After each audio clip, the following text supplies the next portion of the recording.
ಮನೋವಿಹಾರಿಣಿ.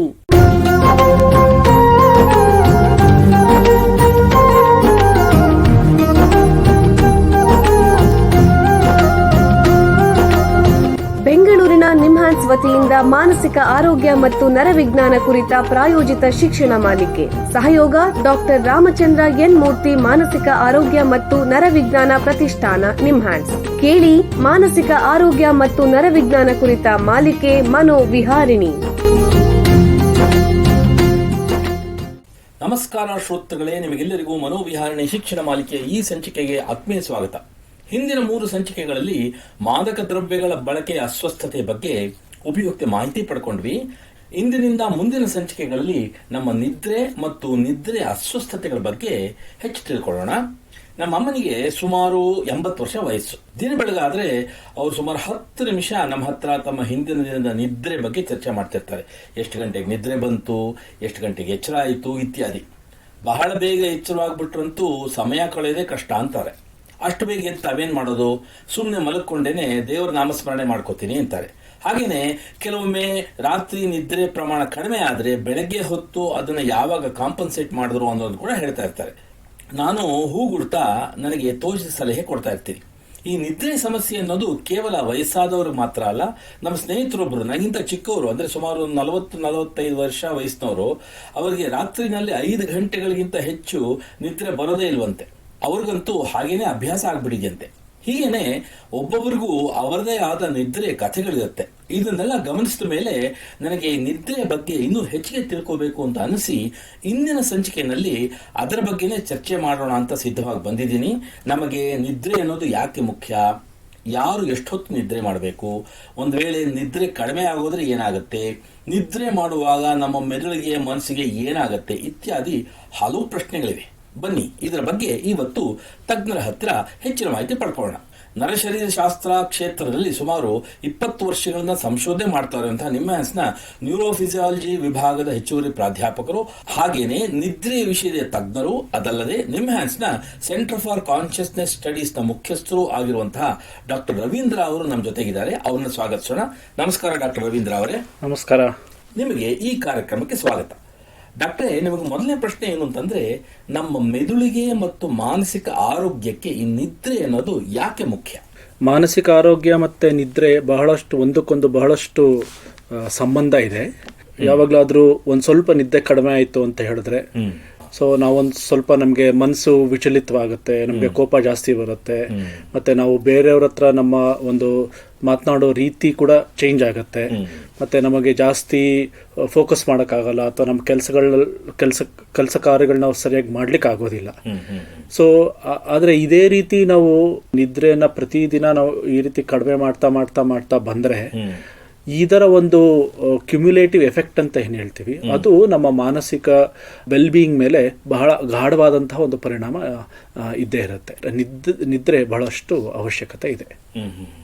ಅಂದ್ರೆ ನಿಮ್ಮ ಪ್ರಕಾರ ಮನುಷ್ಯರಿಗೆ, ಅಂದ್ರೆ ಅವರ ವಿವಿಧ ವಯಸ್ಸಿಗೆ ಅನುಗುಣವಾಗಿ ಎಷ್ಟು ಗಂಟೆಗಳ ಕಾಲ ರಾತ್ರಿ ನಿದ್ರೆ ಬೇಕು? ಸರಿ ಸುಮಾರು 6 ರಿಂದ 8 ಗಂಟೆಗಳ ಕಾಲ ರಾತ್ರಿಯ ನಿದ್ದೆ ಅವಶ್ಯಕತೆ ಇದೆ ಅಂತ ಒಂದು ಸಂಶೋಧನೆಯಿಂದ ಗೊತ್ತಾಗಿದೆ. ಆದರೆ ಇವಾಗಿನ ಒಂದು ಕಾನ್ಸೆಪ್ಟ್ ಕೂಡ ಒಂದು ಚೇಂಜ್ ಆಗ್ತಾ ಇದೆ. ಇವಾಗ ಇಷ್ಟು ಗಂಟೆ ಅನ್ನೋದಕ್ಕಿಂತ ಎನಫ್ ಸ್ಲೀಪ್ ಅಂತ ನಾವು ಕರಿತೀವಿ. ಎನಫ್ ಸ್ಲೀಪ್ ಅಂದ್ರೆ ಏನಂತ ಹೇಳಿದ್ರೆ, ನಾನು ಬೆಳಿಗ್ಗೆ ಎದ್ದಾಗ ನನಗೆ ಒಂದು ಫ್ರೆಶ್ ಆಗಿ ನನಗೊಂದು ಅನುಭವ ಬರಬೇಕು, ಮತ್ತು ನಂದು ಬೆಳಗಿನ ನನ್ನ ದೈನಂದಿನ ಕೆಲಸಗಳಲ್ಲಿ ನಿದ್ರೆ ಅದು ಅಡಚಣೆ ಆಗಬಾರ್ದು. ಚಿಕ್ಕ ಮಕ್ಕಳಲ್ಲಿ ಅವರು ನಿದ್ರೆ ಜಾಸ್ತಿ ಮಾಡ್ತಾರೆ. ಸೊ ಅವರಿಗೆ ಆ ನಿದ್ರೆಯ ಅವಶ್ಯಕತೆ ಇದೆ. ಅವ್ರು ಯಾತಕ್ಕೆ ಆ ನಿದ್ರೆಯ ಅವಶ್ಯಕತೆ ಇದೆ ಅಂದ್ರೆ, ಅವರ ಮೆದುಳಿನ ಒಂದು ರಚನೆಗೆ ಅವರ ಮೆದುಳಿನ ನರಗಳ ಒಂದು ಕನೆಕ್ಷನ್ಸ್ ಬಹಳ ಸರಿಯಾಗಿ ಆಗಬೇಕು ಅಂದ್ರೆ ಈ ನಿದ್ರೆ ಬಹಳಷ್ಟು ಅವಶ್ಯಕತೆ ಇದೆ ಅವರಿಗೆ. ಸೊ ಆ ದೃಷ್ಟಿಯಲ್ಲಿ ಸಣ್ಣ ಮಕ್ಕಳಿಗೆ ಸುಮಾರು ಒಂದು 8 ರಿಂದ 9 ತಾಸು ರಾತ್ರಿಯ ನಿದ್ದೆ. ಆದರೆ ವಯಸ್ಸಾಗ್ತಾ ಆಗ್ತಾ ಆಗ್ತಾ ಕ್ರಮೇಣ ನಿದ್ರೆ ಸ್ವಲ್ಪ ರಾತ್ರಿ ನಿದ್ರೆ ಕಡಿಮೆ ಆಗೋದು ಸಹಜ. ಆದರೆ ಆ ನಿದ್ರೆ ಕಡಿಮೆ ಆದಾಗ ನಾವು ಒಂದು ಸ್ವಲ್ಪ ಬೆಳಗ್ಗೆ ಹೊತ್ತು ನಾವು ಮಧ್ಯಾಹ್ನದ ಒಂದು ನ್ಯಾಪ್ ಅಂತ ತಗೋತೀವಿ. ಅವಾಗ ಅದ್ರದ್ದು ಒಂದು ಕಾಂಪನ್ಸೇಟ್ ಆಗುತ್ತೆ ರಾತ್ರಿಯ ನಿದ್ದೆ ಒಂದು ಕಡಿಮೆ ಆಗಿರೋದ್ರಿಂದ. ಆಮೇಲೆ ಇನ್ನೊಂದು ಏನು ಅಂತಂದ್ರೆ, ನಾವು ನಿದ್ರೆ ಮಾಡಬೇಕಾದ್ರೆ ನಮ್ಮ ಮೆದುಳಿನಲ್ಲಿ ಏನೇನಾಗುತ್ತೆ, ಏನಾದ್ರು ಬದಲಾವಣೆಗಳಾಗತ್ತಾ, ಯಾವ ರೀತಿ ಜೈವಿಕ ಕ್ರಿಯೆಗಳಾಗುತ್ತೆ, ದಯವಿಟ್ಟು ತಿಳಿಸಿ. ಹೌದು, ನಾವು ನಿದ್ರೆ ಮಾಡೋದ್ರಿಂದ ನಮ್ಮ ಮೆದುಳಲ್ಲಿ ಸಾಕಷ್ಟು ಬದಲಾವಣೆ ಆಗುತ್ತೆ. ಮೊಟ್ಟ ಮೊದಲನೇದಾಗಿ ನಮ್ಮ ನಿದ್ರೆ ಎರಡು ತರ ಇರುತ್ತೆ. ಒಂದು NREM ಸ್ಲೀಪ್ ಮತ್ತು REM ಸ್ಲೀಪ್ ಅಂತ ಕರಿತೀವಿ. ಈ NREM ಸ್ಲೀಪ್ ಅಂತ ಹೇಳಿದ್ರೆ ಇದರಲ್ಲಿ ನಾವು ಲೈಟ್ ಸ್ಲೀಪ್ ಮತ್ತೆ ಡೀಪ್ ಸ್ಲೀಪ್ ಅಂತ ಇರುತ್ತೆ. ಆ ಡೀಪ್ ಸ್ಲೀಪ್ ಅಲ್ಲಿ ನಮ್ಮ ದೈನಂದಿನ ಕೆಲಸಗಳನ್ನ ನಾವು ಮಾಡಿದಾಗ ನಮ್ದು ಏನೋ ಒಂದು ವೇಸ್ಟ್ ಪ್ರಾಡಕ್ಟ್ಸ್ ಅಕ್ಯುಮುಲೇಟ್ ಆಗಿರುತ್ತೆ ನಮ್ಮ ಮೆದುಳಲ್ಲಿ, ಅದು ಎಲ್ಲವನ್ನೂ ಕೂಡ ಮೆದುಳಿಂದ ಹೊರಗಡೆ ಕಳಿಸ್ಬೇಕು ಅಂತ ಹೇಳಿದ್ರೆ ಅದು ನಿದ್ರೆಯಿಂದನೇ ಆಗೋದು. ಸೊ ಅವಾಗ ಒಂದು ನಮಗೆ ನಿದ್ರೆಯ ಪರಿಪೂರ್ಣತೆಯ ಒಂದು ಅನುಭವ ಕೂಡ ಬರುತ್ತೆ.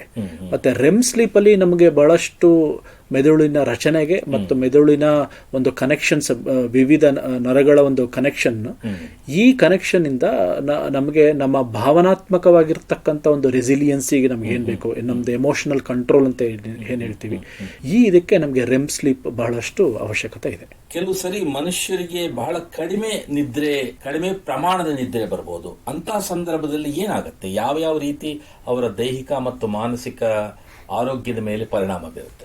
ನಿದ್ರೆಯ ಪ್ರಮಾಣ ಕಡಿಮೆ ಒಂದಿನ, 2 ದಿನ, ಒಂದು ವಾರದಲ್ಲಿ ಏನಾರು ಆದ್ರೆ ಅದರಿಂದ ಒಂದು ಅಕ್ಯೂಟ್ ಎಫೆಕ್ಟ್ ಇರುತ್ತೆ ಹೊರತು ಅದರಿಂದ ಏನೋ ಲಾಂಗ್ ಟರ್ಮ್ ಎಫೆಕ್ಟ್ ಅಂತ ಏನೂ ಇರೋದಿಲ್ಲ. ಆದ್ರೆ ಇದೇ ರೀತಿಯ ಒಂದು ನಿದ್ರೆ ಕಡಿತ ಸತತವಾಗಿ ಆಗ್ತಾ ಇದ್ರೆ, ಒಂದು 3 ತಿಂಗಳ ಕಾಲ, 4 ತಿಂಗಳ ಕಾಲ ಜಾಸ್ತಿ ಕಂಟಿನ್ಯೂಸ್ ಆಗಿ ಆಗ್ತಾ ಇದ್ರೆ, ಅದರ ಒಂದು ಪರಿಣಾಮ ನಮ್ಮ ದೈಹಿಕ ಮತ್ತು ಮಾನಸಿಕ ಆರೋಗ್ಯದ ಮೇಲೆ ಗೋಚರ ಆಗುತ್ತೆ. ಈಗ ಒಂದು ಸಣ್ಣ ವಿರಾಮ ತಗೊಳ್ಳೋಣ.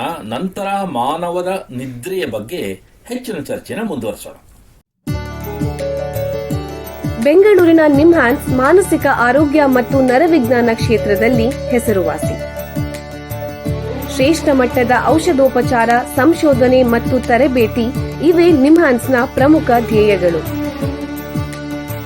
ದೇಶದ ವಿವಿಧ ಭಾಗಗಳಿಂದ ಬರುವ ಲಕ್ಷಾಂತರ ಜನರಿಗೆ ಚಿಕಿತ್ಸೆ ನೀಡುವ ನಿಮ್ಹಾನ್ಸ್ಗೆ ರಾಷ್ಟ್ರೀಯ ಪ್ರಾಮುಖ್ಯತಾ ಸಂಸ್ಥೆ ಎಂಬ ಗೌರವ. ಚಿಕಿತ್ಸೆ ಮತ್ತು ವೈದ್ಯಕೀಯ ಸೇವೆಗಳ ಜೊತೆಯಲ್ಲಿ ನರರೋಗ ಮತ್ತು ಮನೋವೈದ್ಯಕೀಯ ಪುನರ್ವಸತಿ ಸೇವೆಗಳು, ಸಮುದಾಯ ಮಟ್ಟದ ಆರೋಗ್ಯ ಕಾರ್ಯಕ್ರಮಗಳನ್ನು ನಡೆಸುವುದು ಹಾಗೂ ಜನಜಾಗೃತಿ ಮೂಡಿಸುವ ಕೆಲಸಗಳಲ್ಲಿ ಸಕ್ರಿಯವಾಗಿದೆ ನಿಮ್ಹಾನ್ಸ್.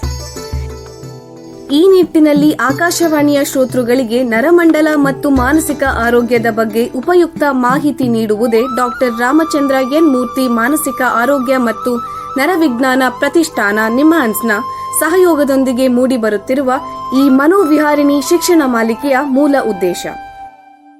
ವಿರಾಮದ ನಂತರ ಮನೋವಿಹಾರಣಿಯ ಈ ಸಂಚಿಕೆಗೆ ನಿಮಗೆಲ್ಲರಿಗೂ ಮತ್ತೊಮ್ಮೆ ಸ್ವಾಗತ. ವಿರಾಮಕ್ಕೆ ಮುಂಚೆ ಮಾನವನ ನಿದ್ರೆಯ ಬಗ್ಗೆ ನಿಮ್ಹಾನ್ಸ್ನ ತಜ್ಞರಾದ ಡಾಕ್ಟರ್ ರವೀಂದ್ರ ಅವರ ಹತ್ರ ಮಾತಾಡ್ತಾ ಇದ್ವಿ. ಈಗ ಈ ಚರ್ಚೆನ ಮುಂದುವರಿಸೋಣ. ಡಾಕ್ಟರೇ, ಈ ನಿದ್ರೆ ಚಕ್ರ ಅಂತಂದ್ರೆ ಏನು, ಇದರಲ್ಲಿ ಬೇರೆ ಬೇರೆ ಹಂತಗಳು ಇರುತ್ತೆ ಅಂತ ಕೇಳಿದೀವಿ, ಹಂಗಂದ್ರೆ ಏನು? ಸೊ ನಾನು ಮೊದಲೇ ಹೇಳಿದಾಗೆ ನಮ್ಮ ನಿದ್ರೆಯಲ್ಲಿ 2 ರೀತಿಯ ಒಂದು ನಿದ್ರೆಯ ಒಂದು ಇರುತ್ತೆ. ಒಂದು NREM ಸ್ಲೀಪ್ ಮತ್ತು REM ಸ್ಲೀಪ್ ಅಂತ ಹೇಳಿ. NREM ಅಂದರೆ ನಾನ್ ರ್ಯಾಪಿಡ್ ಐ ಮೂವ್ಮೆಂಟ್ ಅಂತ ಕರಿತೀವಿ, REM ಅಂದರೆ ರ್ಯಾಪಿಡ್ ಐ ಮೂವ್ಮೆಂಟ್ ಅಂತ ಕರಿತೀವಿ. ಸೊ ಈ NREM ಸ್ಲೀಪಲ್ಲಿ 2 ಥರ, ಒಂದು ಲೈಟ್ ಸ್ಲೀಪ್ ಮತ್ತು ಡೀಪ್ ಸ್ಲೀಪ್ ಅಂತ ಇರುತ್ತೆ. ಸೊ ನಾವು ನಿದ್ರೆಗೆ ಹೋಗಬೇಕಾದ್ರೆ ಸಹಜವಾಗಿ ನಾವು ಏನು ಮಾಡ್ತೀವಿ, ಒಂದು 10 ನಿಮಿಷ ನಮಗೆ ನಿದ್ರೆ ಬರೋದಿಲ್ಲ, ತೂಕುಡಿಸ್ತಾ ಇರ್ತೀವಿ. ಹಾಸಿಗೆ ಮೇಲೆ ಮಲ್ಕೊಂಡಾಗ ಈ ಕಡೆ ಏನೋ ಹೊರಲಾಡ್ತಾ ಇರ್ತೀವಿ. ಆಮೇಲೆ ನಾವು ನಿಧಾನವಾಗಿ ನಿದ್ರೆಗೆ ಜಾರ್ತೇವೆ. ನಾವು ನಿದ್ರೆಗೆ ಜಾರಿದಾಗ ಮೊದಲು ನಾವು ಲೈಟ್ ಸ್ಲೀಪ್ ಅಂತಕ್ಕಂತ ಹೋಗ್ತೀವಿ, ಅದನ್ನು ನಾವು N1 and N2 ಅಂತ ಕರಿತೀವಿ. ಆಮೇಲೆ ಒಂದು ಸ್ವಲ್ಪ ಹೊತ್ತಾದ್ಮೇಲೆ ನಾವು ಡೀಪ್ ಸ್ಲೀಪ್ಗೆ ಹೋಗ್ತೇವೆ, ನಾವು ಅದನ್ನು N3 ಅಂತ ಕರಿತೇವೆ. ಆ N3ಯಲ್ಲಿ ಒಂದು ಸ್ವಲ್ಪ ಡೀಪ್ ಸ್ಲೀಪಲ್ಲಿ ಇದ್ಮೇಲೆ ಆಮೇಲೆ ತಿರ್ಗಾ ನಾವು REM ಸ್ಲೀಪ್ಗೆ ಬರ್ತೇವೆ. ಅದಾದ್ಮೇಲೆ ತಿರ್ಗಾ NREM ಸ್ಲೀಪ್, ಲೈಟ್ ಸ್ಲೀಪ್, ಈ ಒಂದು ಚಕ್ರ ಅದು ಕಂಟಿನ್ಯೂ ಆಗುತ್ತೆ. ಈ ಚಕ್ರ ನಿದ್ರಾ ಚಕ್ರ ಅಂತ ಕರೆಯೋದು. ಈ ಒಂದು ಚಕ್ರ ಸುಮಾರು 90 ನಿಮಿಷದಿಂದ 100 ನಿಮಿಷದವರೆಗೂ ಇರುತ್ತೆ. ನಾವು ಬೆಳಗ್ಗೆ ಎದ್ದಾಗ ನಮಗೆ ಸಂಪೂರ್ಣವಾಗಿ ಸಂತೃಪ್ತಿಯಾಗಿ ನಾನು ನಿದ್ರೆ ಮಾಡಿದ್ದೀನಿ ಅಂತ ನಮ್ಗೊಂದು ಅನುಭವ ಬರಬೇಕು ಅಂತ ಹೇಳಿದ್ರೆ ಈ ರೀತಿಯ ಒಂದು 4 ರಿಂದ 5 ಈ ನಿದ್ರಾ ಚಕ್ರಗಳು ನಮ್ಮ ರಾತ್ರಿಯ ನಿದ್ರೆಯಲ್ಲಿ ಇರಬೇಕು. ಈಗ ನೀವು ಹೇಳಿದ್ರೆ ಆ REM ನಿದ್ರೆ ಹಂತ ಮತ್ತೆ ಗಾಢವಾದ ನಿದ್ರೆ ಹಂತ ಅಂತ ಹೇಳಿದ್ರೆ ಇದು 2 ನಡುವೆ ಏನು ವ್ಯತ್ಯಾಸ?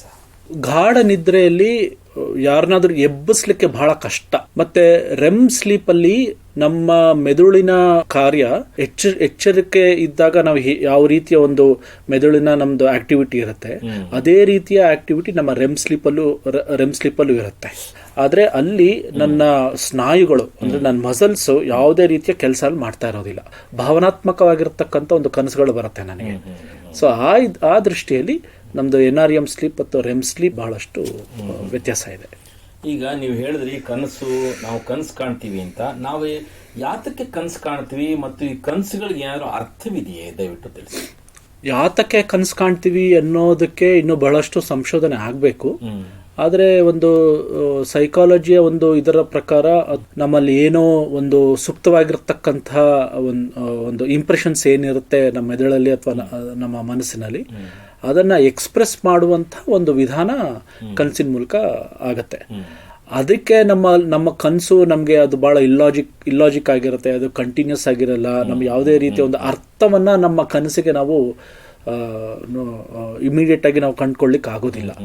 ನೀವು ಆಗ್ಲೇ ಹೇಳಿದ್ರೆ ಕೆಲವರು ಹಗಲಿನ ಹೊತ್ತು ನಿದ್ರೆ ಮಾಡ್ತಾರೆ ಅಂದ್ಬಿಟ್ಟು, ಅಥವಾ ನ್ಯಾಪ್ ಅಂತ ಹೇಳ್ತಾರೆ, ಅಥವಾ ಕೆಲವರು ಮಧ್ಯಾಹ್ನ ಊಟ ಆದ್ಮೇಲೆ ಒಂದು ಅರ್ಧ ಗಂಟೆ 15 ನಿಮಿಷ ಈ ತರ ನಿದ್ರೆ ಮಾಡ್ತಾರೆ. ಇದು ಆರೋಗ್ಯಕ್ಕೆ ಒಳ್ಳೆಯದೇ ಕೆಟ್ಟದ್ದೇ?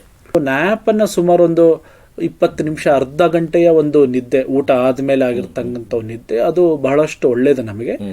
ಇದು ಯಾಕೆ ಒಳ್ಳೇದಂತ ಹೇಳಿದ್ರೆ, ನಾವು ಬೆಳಿಗ್ಗೆಯಿಂದ ಏನು ಕೆಲಸ ಮಾಡಿರ್ತೇವೆ, ಸೊ ಅದಕ್ಕೆ ಒಂದು ವಿಶ್ರಾಂತಿ ತರ ಏನು ನಮ್ಮ ಮೆದುಳಿಗೆ ಬೇಕು, ಆ ವಿಶ್ರಾಂತಿ ಸಿಗುತ್ತೆ. ಮತ್ತು ಈ ವಿಶ್ರಾಂತಿಯಿಂದ ಮತ್ತೆ ನಾವು ಮಧ್ಯಾಹ್ನದ ನಿದ್ರೆಯಿಂದ ಎದ್ದು ತಿರ್ಗಾ ರಾತ್ರಿವರೆಗೂ ನಾವು ಏನು ಕೆಲಸ ಮಾಡಬೇಕು ಅದರದ್ದು ನಮ್ಮ ಪ್ರೊಡಕ್ಟಿವಿಟಿನೂ ಜಾಸ್ತಿ ಆಗುತ್ತೆ. ಈಗ ನಿಮ್ಮ ಪ್ರಕಾರ ಈ ಜನರು ತಮ್ಮ ನಿದ್ರೆ ಕ್ವಾಲಿಟಿ ಗುಣಮಟ್ಟವನ್ನು ಸುಧಾರಿಸಕ್ಕೆ ಯಾವುದಾದರೂ ಸರಳವಾದ ಅಭ್ಯಾಸಗಳನ್ನು ಅನುಸರಿಸಬಹುದೇ? ದಯವಿಟ್ಟು ತಿಳಿಸಿ. ನಿದ್ರೆಯ ಗುಣಮಟ್ಟವನ್ನು ಸುಧಾರಿಸಲಿಕ್ಕೆ ನಮ್ಮಲ್ಲಿ ಸ್ಲೀಪ್ ಹೈಜೀನ್ ಅಂತ ಹೇಳಿ ಇರ್ತಕ್ಕಂಥ ಒಂದು ಪ್ರಾಕ್ಟೀಸ್ ಇದೆ. ಸೊ ಸ್ಲೀಪ್ ಹೈಜೀನಲ್ಲಿ ಪ್ರಪ್ರಥಮವಾಗಿ ಹೇಳೋದಾದರೆ, ನೀವು ಮಲಗುವ ಸಮಯ ಮತ್ತು ಎದ್ದೇಳುವಂತಹ ಸಮಯ ಯಾವತ್ತು ಫಿಕ್ಸ್ ಮಾಡ್ಕೋಬೇಕು ನಾವು. ಎರಡನೇದು, ಸಂಜೆ 6 ಗಂಟೆ ಅಥವಾ 7 ಗಂಟೆ ಆದಮೇಲೆ ಕಾಫಿ, ಟೀ ಅಥವಾ ಈ ಕಾರ್ಬೋನೇಟೆಡ್ ಡ್ರಿಂಕ್ಸ್ ತೆಗೆದುಕೊಳ್ಬಾರ್ದು. ಮತ್ತು ಹೆವಿ ಎಕ್ಸಸೈಸ್ ರಾತ್ರಿ ಆದಮೇಲೆ ಅಂದರೆ ಸಂಜೆ ಆದಮೇಲೆ ಹೆವಿ ಎಕ್ಸಸೈಸು ಬಹಳಷ್ಟು ಒಳ್ಳೆಯದಲ್ಲ. ಮತ್ತು ನಾವು ನಿದ್ರೆ ಮಾಡುವಂತಹ ಜಾಗ ಮತ್ತು ನಿದ್ರೆಗೆ ಬೇಕಾಗಿರ್ತಕ್ಕಂಥ ಒಂದು ಎನ್ವಿರಾನ್ಮೆಂಟನ್ನು ನಾವು ಕ್ರಿಯೇಟ್ ಮಾಡ್ಕೊಳ್ಬೇಕು. ಬಹಳ ಮುಖ್ಯ ಇವತ್ತಿನ ಸಮಯದಲ್ಲಿ ಅಂತ ಹೇಳಿದ್ರೆ, ಒಂದು ಅರ್ಧ ಗಂಟೆ ಅಥವಾ 3/4 ಗಂಟೆ ನಮ್ಮ ನಿದ್ರೆಯ ಸಮಯಕ್ಕಿಂತ ಮುಂಚೆ ನಾವು ನಮ್ಮ mobile, laptop, electronic media, social media ಇವನ್ನೆಲ್ಲವನ್ನು ಕೂಡ ನಾವು ಬಂದ್ ಮಾಡಿದ್ರೆ ಅದು ಬಹಳಷ್ಟು ಒಳ್ಳೆಯದು. ಮತ್ತೆ ಒಂದು ತಪ್ಪು ಗ್ರಹಿಕೆ ಇದೆ, ಏನೋ alcohol is good for sleep ಅಂತ. ಖಂಡಿತ ಅಲ್ಲ, alcohol is not at all good for sleep. ಮತ್ತೆ late night dinner is also not good for sleep. ವೃದ್ಧರಲ್ಲಿ ಮೊದಲನೇದು, ಅವರು ನಿದ್ರೆ ಟೈಮ್ಗೆ ಹೋಗ್ತಾರೆ ನಿದ್ರೆ ಮಾಡ್ಲಿಕ್ಕೆ ಅಂತ, ಆದರೆ ನಿದ್ರೆನೇ ಬರೋದಿಲ್ಲ. ಇನ್ನು ಕೆಲವರಿಗೆ ನಿದ್ರೆ ಬರುತ್ತೆ, ಆದರೆ ಮಧ್ಯರಾತ್ರಿ ಎಚ್ಚರಿಕೆ ಆಗುತ್ತೆ, ಆಮೇಲೆ ನಿದ್ರೆನೇ ಬರೋದಿಲ್ಲ. ಅವರು ನಿದ್ರೆ ಹೋಗೋಕ್ಕಿಂತ ಮುಂಚೆ ಉಗುರು ಬೆಚ್ಚಿನ ನೀರಿನಲ್ಲಿ ಸ್ನಾನ ಮಾಡೋದಾದ್ರೆ, ಅಥವಾ ತಮ್ಮ ಕೈ ಕಾಲುಗಳನ್ನ ತಡ್ಕೊಳ್ಳುವಾಗಿರ್ತಕ್ಕಂಥ ಬಿಸಿ ನೀರಿನಲ್ಲಿ ಒಂದು 20 ನಿಮಿಷ ತಮ್ಮ ಕಾಲುಗಳನ್ನ ಮತ್ತೆ ಕೈಗಳನ್ನ ಇಟ್ಬಿಟ್ಟು, ಆಮೇಲೆ ಒಂದು ಲೋಟ ಹಾಲು ಮತ್ತೆ ಅಥವಾ ಬಾಳೆಹಣ್ಣು ಇದನ್ನ ತೆಗೆದುಕೊಂಡು ನಿದ್ರೆಗೆ ಹೋದ್ರೆ ನಿದ್ರೆ ಕಂಪ್ಯಾರಿಟಿವ್ಲಿ ಬೆಟರ್ ಆಗಿರುತ್ತೆ. ಬಹಳ ಉಪಯುಕ್ತ ಮಾಹಿತಿ ನೀಡಿದ್ದೀರಾ. ನೋಡಿ, ನಿಮ್ಮ ಹತ್ರ ಮಾತಾಡ್ತಾ ಕಾಲ ಕಳೆದಿದ್ದೇ ಗೊತ್ತಾಗಿಲ್ಲ. ಇಲ್ಲಿಗೆ ಈ ಸಂಚಿಕೆ ಮುಗಿಸುವಂತ ಸಮಯ ಆಗ್ತಿದೆ. ಡಾಕ್ಟರ್ ರವೀಂದ್ರ ಅವರೇ, ಮಾನವರ ನಿದ್ರೆಯ ಬಗ್ಗೆ ಉಪಯುಕ್ತ ಮಾಹಿತಿ ನೀಡಿದ್ದೀರಾ. ನಿಮಗೆ ಎಲ್ಲರ ಪರವಾಗಿ ಧನ್ಯವಾದಗಳು. ಶ್ರೋತೃಗಳೇ, ಮಾನಸಿಕ ಆರೋಗ್ಯ ಮತ್ತು ನರವಿಜ್ಞಾನದ ಬಗ್ಗೆ, ಅದರಲ್ಲೂ ನಿದ್ರೆ ಸಮಸ್ಯೆಗಳು ಮತ್ತು ಅಸ್ವಸ್ಥತೆಗಳ ಬಗ್ಗೆ ಇನ್ನೂ ಹೆಚ್ಚಿನ ಮಾಹಿತಿಯೊಂದಿಗೆ ಮನೋವಿಹಾರಣೆಯ ಮುಂದಿನ ಸಂಚಿಕೆಯಲ್ಲಿ ಭೇಟಿಯಾಗೋಣ. ನಮಸ್ಕಾರ. ನಮಸ್ಕಾರ. ಇಲ್ಲಿಯವರೆಗೆ ಬೆಂಗಳೂರಿನ ನಿಮ್ಹಾನ್ಸ್ ವತಿಯಿಂದ ಮಾನಸಿಕ ಆರೋಗ್ಯ ಮತ್ತು ನರವಿಜ್ಞಾನ ಕುರಿತ ಪ್ರಾಯೋಜಿತ ಶಿಕ್ಷಣ ಮಾಲಿಕೆ ಮನೋವಿಹಾರಿಣಿ ಕೇಳಿದಿರಿ. ಸಹಯೋಗ ಡಾಕ್ಟರ್ ರಾಮಚಂದ್ರ ಎನ್ ಮೂರ್ತಿ, ಮಾನಸಿಕ ಆರೋಗ್ಯ ಮತ್ತು ನರವಿಜ್ಞಾನ ಪ್ರತಿಷ್ಠಾನ, ನಿಮ್ಹಾನ್ಸ್. ನೆರವು ಡಾಕ್ಟರ್ KS ಮೀನಾ, ನಿಮ್ಹಾನ್ಸ್. ಮಾನಸಿಕ ಆರೋಗ್ಯ ಶಿಕ್ಷಣ ವಿಭಾಗ, ನಿಮ್ಹಾನ್ಸ್. ಹಾಗೂ ನಿವೇದಿತಾ BS, ನಿಮ್ಹಾನ್ಸ್. ಸಂಗೀತ ಸಂಯೋಜನೆ ಕೆ ಕಲ್ಯಾಣ್. ಪರಿಕಲ್ಪನೆ, ನಿರೂಪಣೆ ಮತ್ತು ನಿರ್ಮಾಣ ಡಾಕ್ಟರ್ MM ಶ್ರೀನಿವಾಸ್ ಭರತ್, ನಿಮ್ಹಾನ್ಸ್. ನಿಮ್ಮ ಸಂದೇಶಗಳನ್ನು ಕಳಿಸಬೇಕಾದ ದೂರವಾಣಿ ಸಂಖ್ಯೆ 7899105524 7899105525 ವಾಟ್ಸ್ಆಪ್ ಸಂದೇಶಗಳು ಮಾತ್ರ. ಈ ಕಾರ್ಯಕ್ರಮದ ಮುಂದಿನ ಸಂಚಿಕೆ ಮುಂದಿನ ವಾರ ಇದೇ ಸಮಯಕ್ಕೆ ಮನೋವಿಹಾರಿಣಿ ಮಾಲಿಕೆಯಲ್ಲಿ.